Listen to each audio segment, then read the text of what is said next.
Welcome to Matt Dudes channel. Kung bago ka pa lang sa channel na ito, please subscribe now. Pakipindot lang yung subscribe button and don't forget to click also the notification bell. And syempre, gawin mo ng bonus yung like button.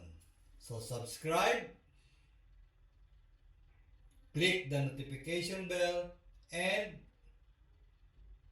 click also the like button para everybody happy.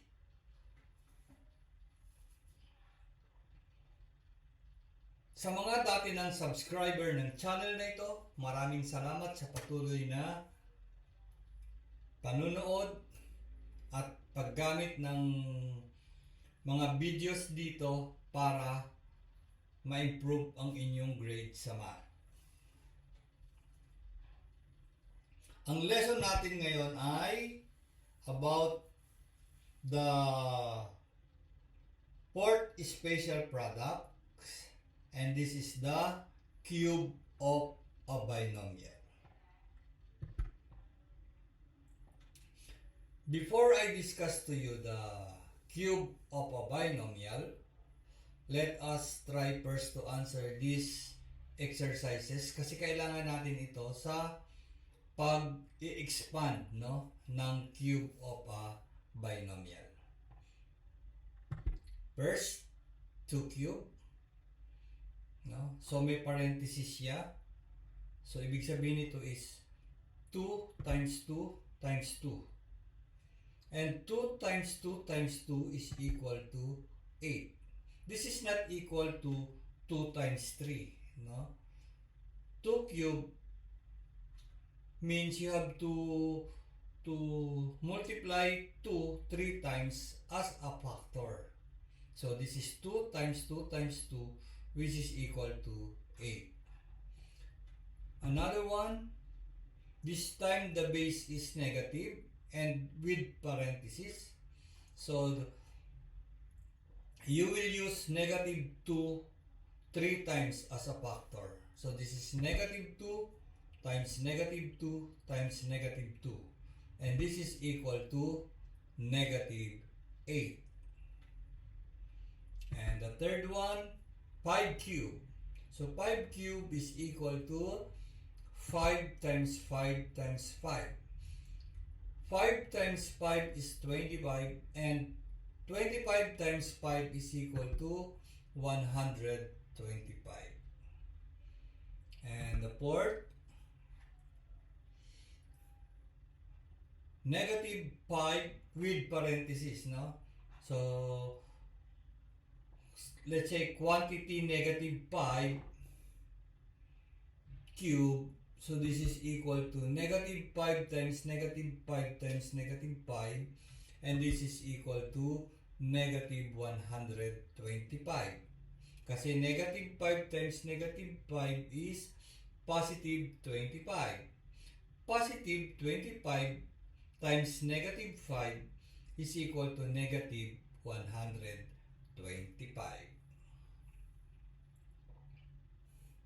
So meron pa tayong mga exercises. This one, quantity x cube. Ayan. So ibig sabihin nito, you will multiply x 3 times as a factor. So x times x times x, when we multiply variables, same variables, we add the exponents. So the exponent of x is invisible 1. Invisible 1 plus invisible 1 plus invisible 1 is 3. So this is equal to x cubed. Next is quantity for x cubed. So there are two ways to simplify this one. One way is by applying the power of a product rule, wherein you will share 3 to the two factors 4 and x. And another way is by multiplying 4x 3 times as a factor. So, ito yung ginamit ko dito. This is equal to 4x times 4x times 4x. 4 times 4 times 4 is 64. And then x times x times x is x cubed.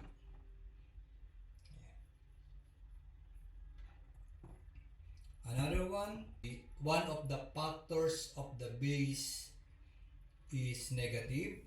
So, negative yung 3. So, ganun din ang gagawin natin sa quantity 4x cubed. So, we will multiply negative 3y 3 times.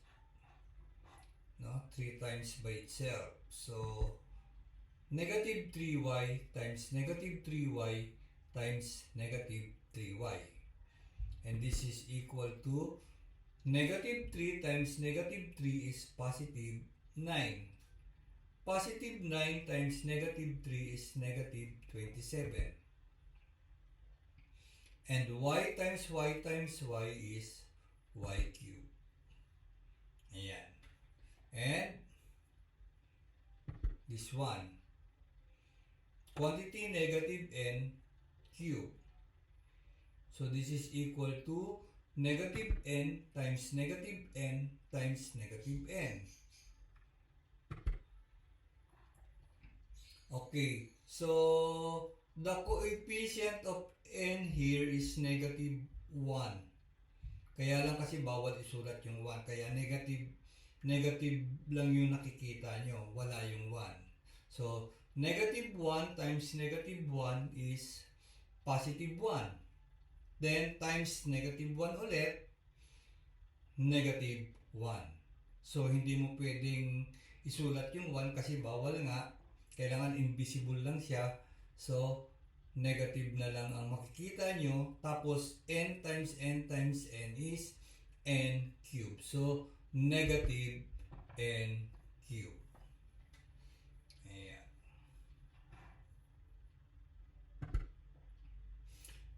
So, isa pa sa mga gagamitin natin sa pag-expand ng cube of a binomial, ito. 3 times the quantity x squared times 5.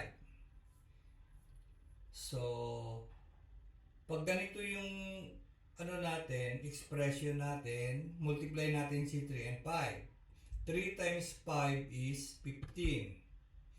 And then, yung x squared, quantity x squared, x times x yan. Ayan, x times x. Tapos, isi-simplify natin yan, magiging 15x squared.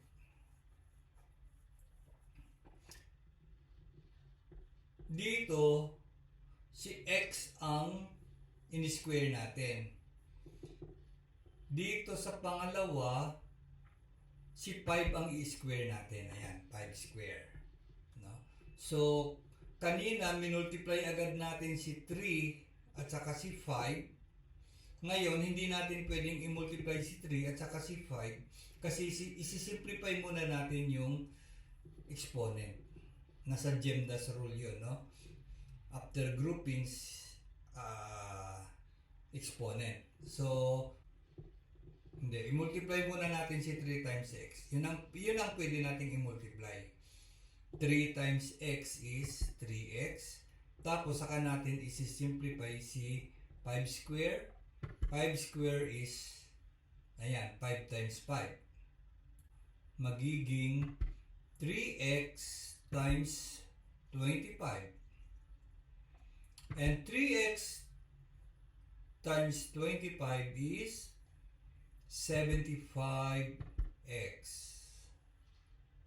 Ayan. Meron pang isa. No? Meron pang isa. Isang set. Ayan. 3 times the quantity x squared times negative 7. So, i-multiply natin si 3 times negative 7. 3 times negative 7 is negative 21. Then si x, x squared, x times x yan. Ayan. So, simplify na natin. This is negative 21, tapos x times x is x squared. And ito na yung pangalawa sa set na to. So, si negative 6 ay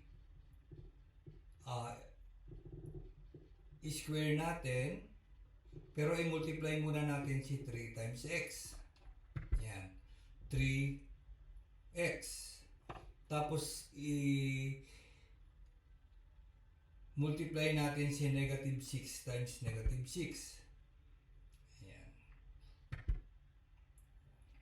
Tapos, 3x, negative 6 times negative 6 is positive 36. Ayan. 36 na lang kasi understood na yon. I-multiply natin si 3 and 36. Yan ay 108. Then si x, copy lang. So, diniscuss ko tong mga ito kasi ito yung mga kailangan para sa pag-expand natin ng cube of a binomial. So, meron tayong model. Ayan. Quantity x plus y cube. So, sa pag-expand nito, kasi pahahabain natin ito, di ba? Maigsi yung quantity x plus y cube. Yung sagot dito is mahaba. So, i-expand natin. So, first, you have to cube the first term. And the first term is x. Ayan. I-cube natin si x. Kaya kanina, di ba, meron tayong exercises sa pag-cube ng numbers or variables or expressions or mga factors.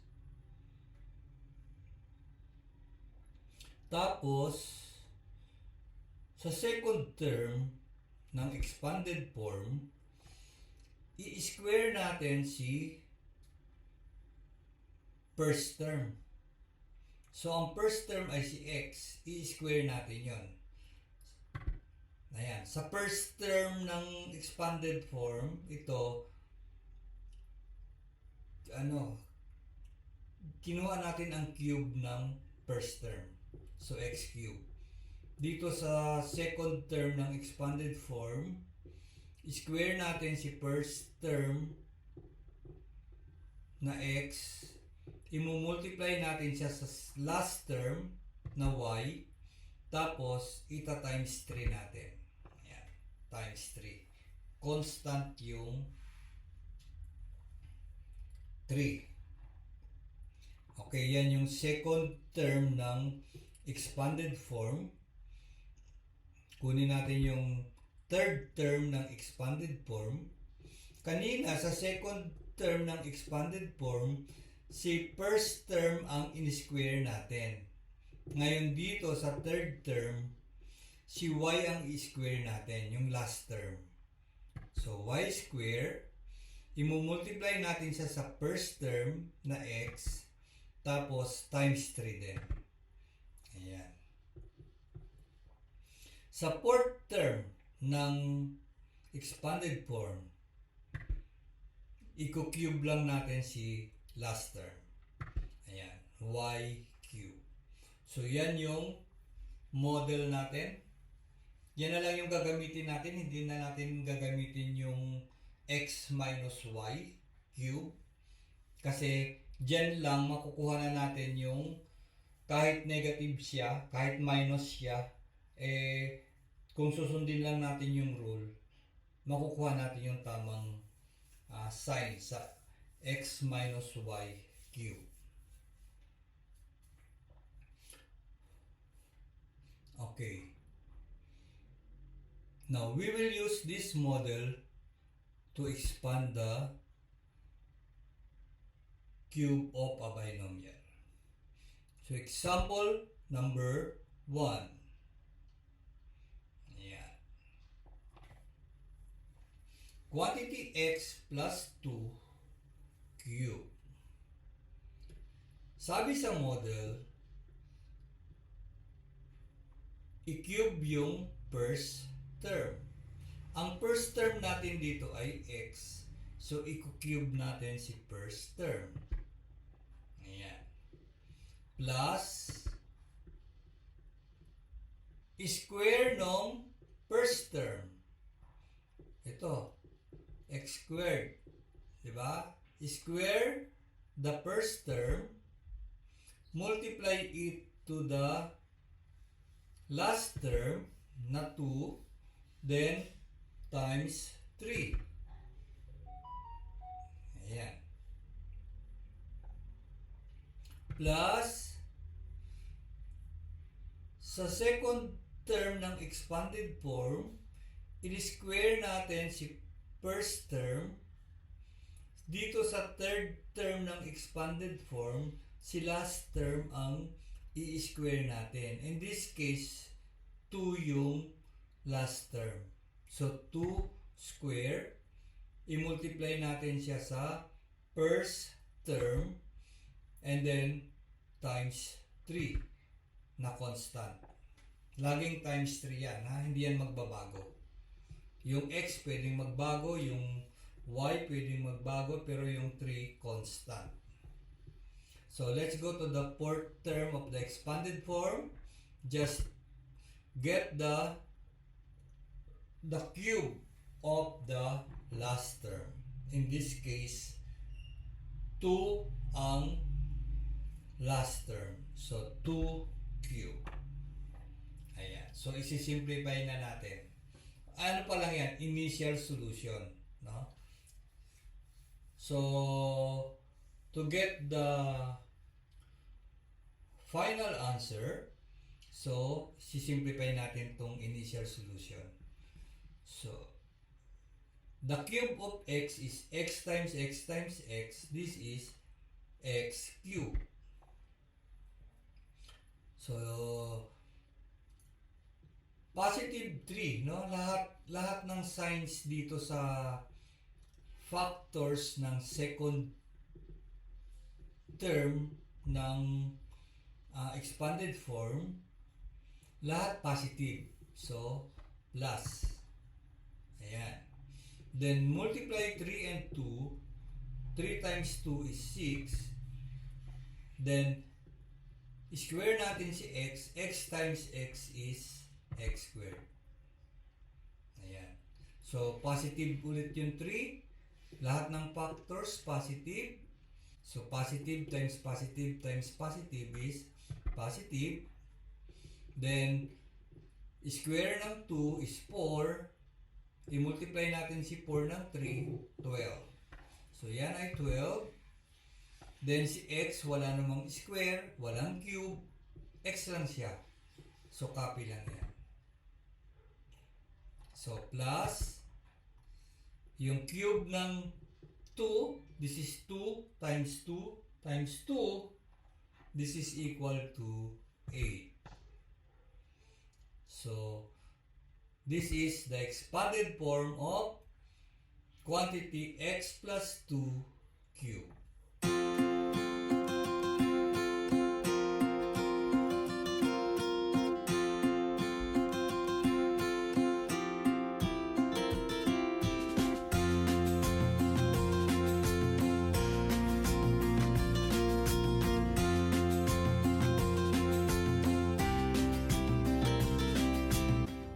Example number 2. Quantity n minus 5 cube. Kanina, plus, no? X plus 2 cube.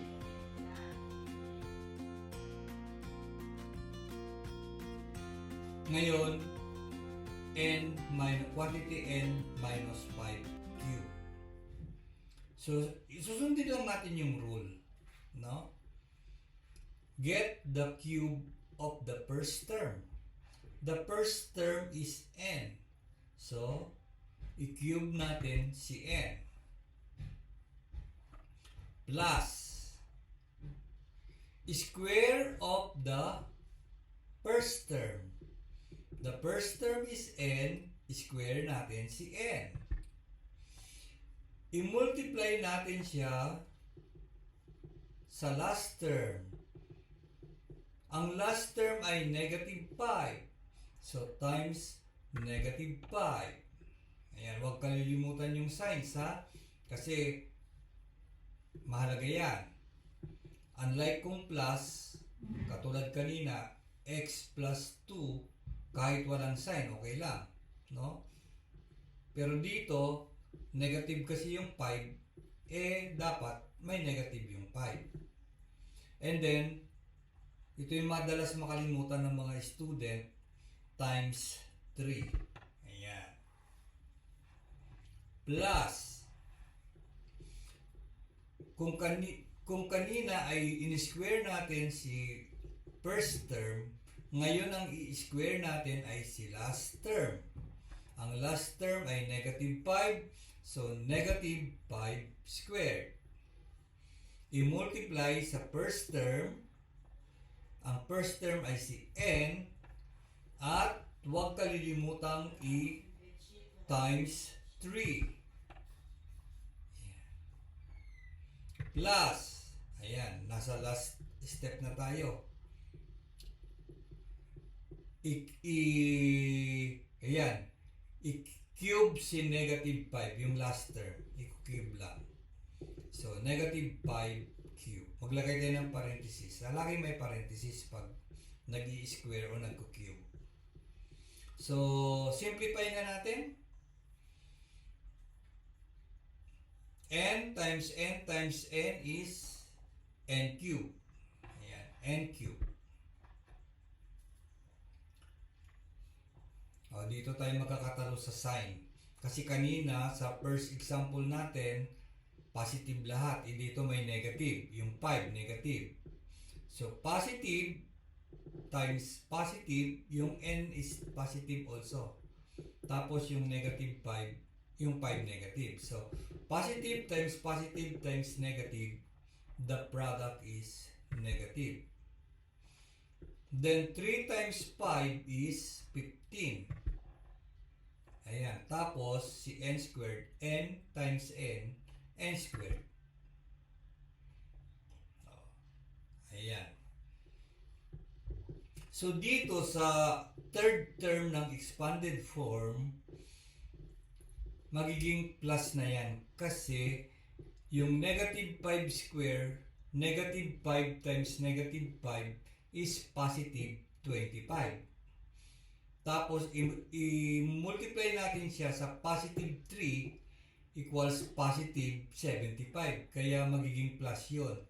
Positive 75. Tapos si n, wala naman siyang square, walang cube, walang power. Merong power invisible 1. So, ayan. Copy lang. Tapos, yung cube ng negative 5, negative 5 times negative 5 times negative 5 is negative 125. So, magiging plus negative 125. May instruction ako sa inyo pag merong plus negative. Pag merong plus negative, gagawin minus. So, minus 125. So, that is the expanded form of quantity n minus 5 cube.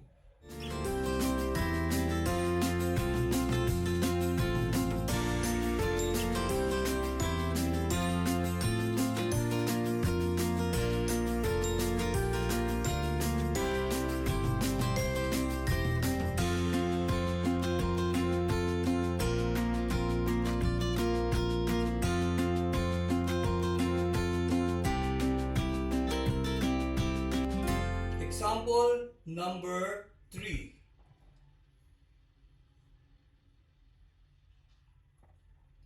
Quantity 4x plus 7 cube. So the first term is 4x and the last term is 7. Positive 7. So get the cube of the first term. The first term is 4x. So 4x cube. So plus the square of the first term, the square of 4x times the last term times 3 plus the square of the last term is 7 times the first term times 3. Yan lang yung pattern, no? Plus the cube of the last term, the cube of 7. Ayan na, tapos simplify na. So, to simplify 4x, quantity 4x cube, you may use the power of a product rule or multiply 4x 3 times as a factor. So, parang mas madali yun eh. Yung multiply 4x 3 times as a factor. Parang 4x times 4x times 4x. So, 4 times 4 times 4 is 64. Hindi ito 4 times 3 ha. 4 times 4 times 4. And then x times x times x is x cubed. Para malaman natin yung mga operations, i-multiply natin yung mga signs. Ito. 3 is positive, 4x is positive, and 7 is also positive. So, positive times positive times positive is positive. So, plus yan. The operation is plus. Multiply natin si 4 by itself. Kasi, ano siya? Squared. 4x squared. So, 4 squared is 16. 16 times 3 is 48. 48 times 7 is 336. Tapos yung x sa 4x squared lang. Yan. Kasi x times x is equal to x squared.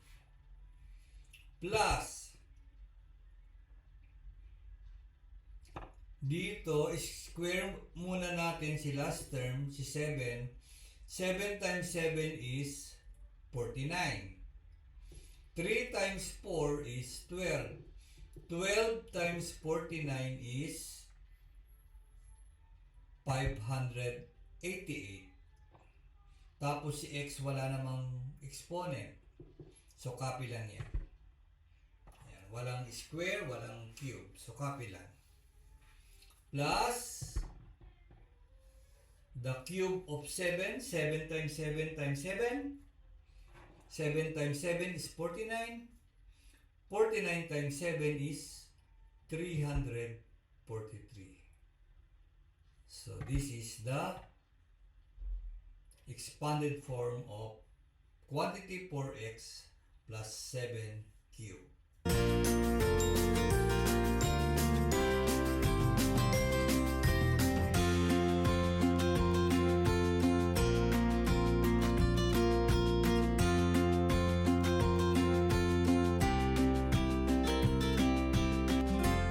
Example number 4.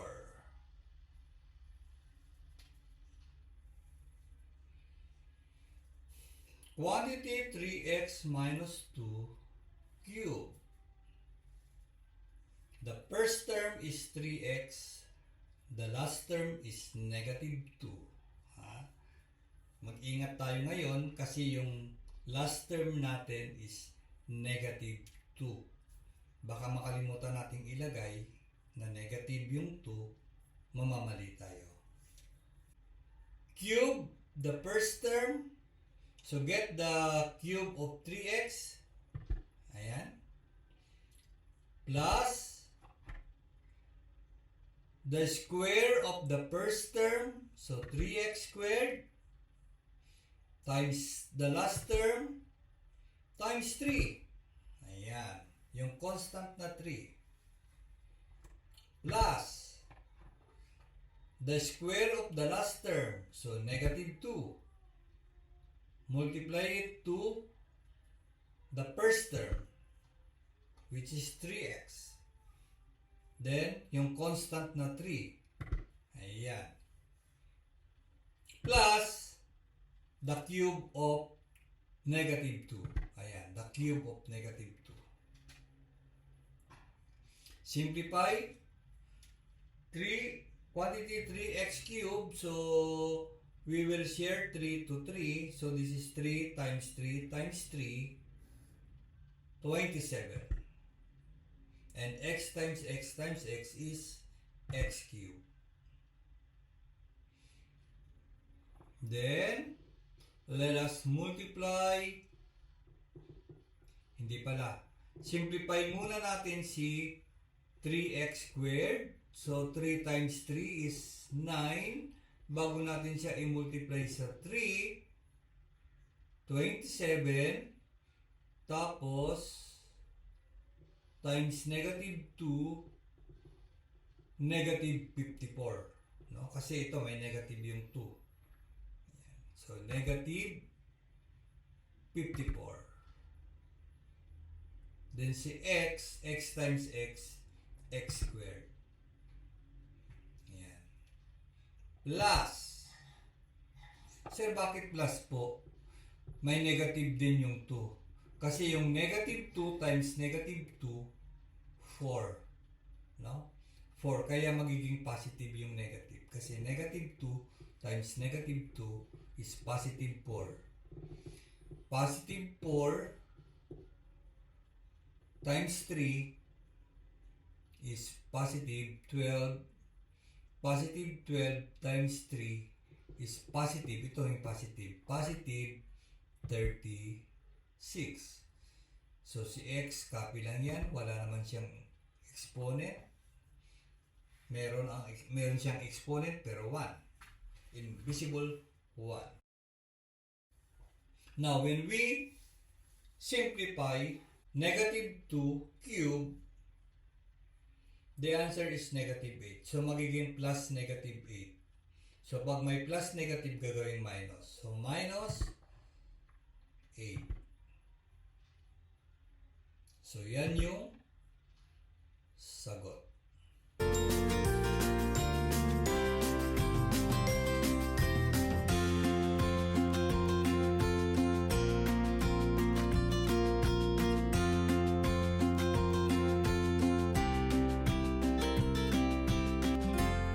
So that is how to expand the cube of a binomial.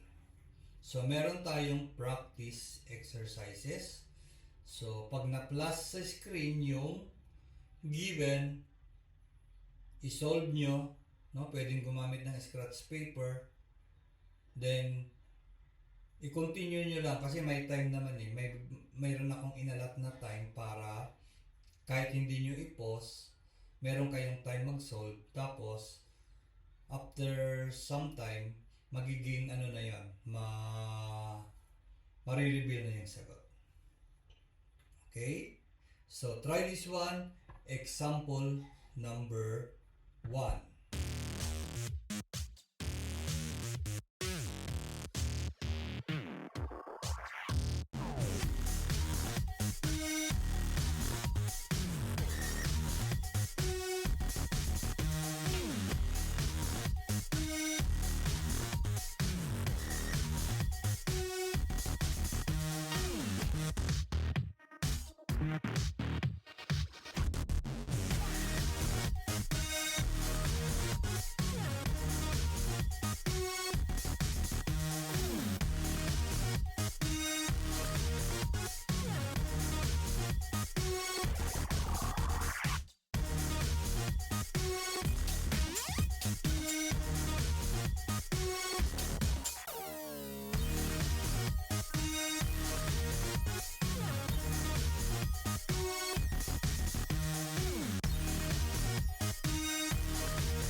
Thank you for watching this video about cube of a binomial.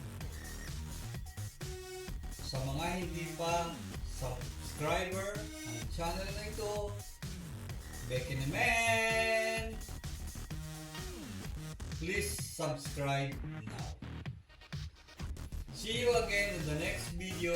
Bye!